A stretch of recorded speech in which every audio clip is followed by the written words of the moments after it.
హైదరాబాద్లోని సంధ్య థియేటర్ ఘటనను పుష్ప 2 చిత్ర యూనిట్ సరిగ్గా డీల్ చేయలేదు.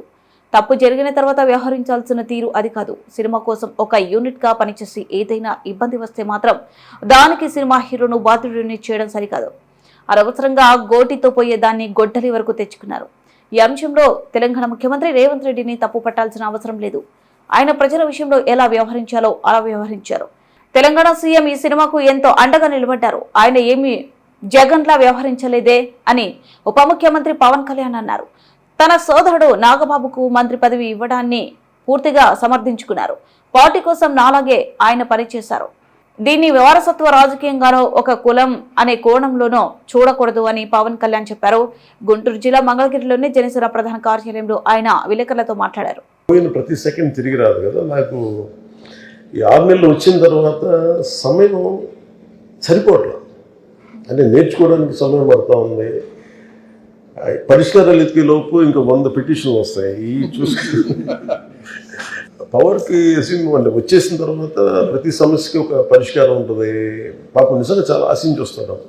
ఎవరు కూడా సేను మోటివేషన్తో చాలామంది ఉన్నారు పాపం చేయడానికి అఫీషియల్స్. వీళ్ళందరినీ కోఆర్డినేట్ చేసి నాకు అనిపించింది అంటే క్యాబినెట్ మీటింగ్స్లో ముఖ్యమంత్రి గారు చెప్పే పరిస్థితులు కానీ ఏం లేదు. We need a good motivated leaders. నాకు అప్పుడు తిరగడం వల్ల నాకు ఏమనిపించిందంటే మళ్ళీ ఇప్పుడు సపోజ్ మనకి ఇసుక ఇష్యూస్ కానీ అంటే we want to give committed to give a very good governance, very clean governance, accountable governance.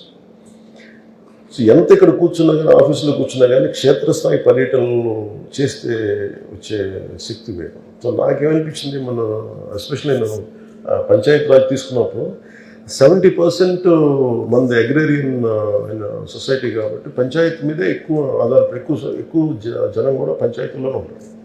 Development అంతా పంచాయతీల్లో ఉంటాయి.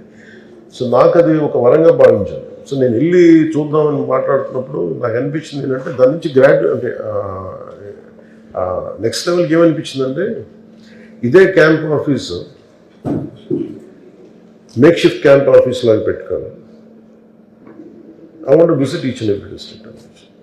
అంటే ఉదాహరణకి మన కడప వెళ్ళాను. మన కడప ఇదివరకు కార్యకర్తల కోసం వెళ్ళేవాళ్ళం, లేదంటే ఏదైనా సమస్య ఉందని వెళ్ళేవాళ్ళం. ఇప్పుడు పని చేసుకుంటున్న ఆఫీషియల్స్ మీద దాడి జరిగితే నాకు మొట్టమొదటిసారి నాకు అనిపించింది మన కడప జిల్లా రాయచోటి గాలివీడి మండలంకి వెళ్తే అన్నమయ్య జిల్లాలో గాలివీడి మండలంకి వెళ్తే అంటే జనరల్గా ఏముంటుందంటే పర్సెప్షను అక్కడెక్కడ ఉంటారంటే కన్సర్న్ మినిస్టర్ వాళ్ళని ఇక్కడ దాకా వస్తారు అని స్థానిక నాయకులకి ఒక ఇది ఉండదు, నిర్లక్ష్యం ఉండదు. అది నేను బ్రేక్ చేయడానికి అది చిన్న ఏ స్థాయి ఉద్యోగం కాదు కానీ అంతకంటే చిన్న ఉద్యోగం క్లాస్ 4 ఉద్యోగం జరిగినా కానీ ఆ స్పందన అలాగే ఉండేదేమో అని అనిపిస్తున్నాను.